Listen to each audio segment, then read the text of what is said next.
బీజేపీలో భారీ మార్పులు. బండి సంజయ్కు షాక్ కాదు, శక్తివంతమైన బాధ్యత. తెలంగాణలో బీజేపీ అధికారం సాధించే లక్ష్యంతో కేంద్రంలో కీలక పరిణామాలు చోటు చేసుకుంటున్నాయి. వచ్చే వారం కేంద్రం కేబినెట్ విస్తరణలో బండి సంజయ్కు మంత్రి పదవి నుంచి విముక్తి లభించే అవకాశం కనిపిస్తుంది. అయితే ఇది డీగ్రేడ్ కాదు. ఆయన స్వయంగా ప్రధాని మోదీ, అమిత్ షాలను కలిసి నాకు మంత్రిగా కాకుండా పార్టీకి తెలంగాణలో సేవ చేయాలి అని కోరినట్లు సమాచారం.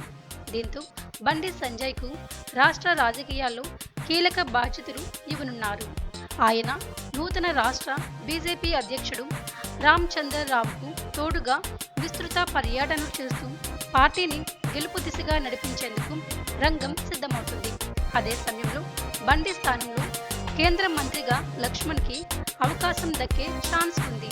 ఈ మార్పులన్నీ ఆగస్టు 20 తర్వాత స్పష్టతకు రానున్నాయి. BJP target clear. 2029 కాదు, ఈసారి 2028నే తెలంగాణ.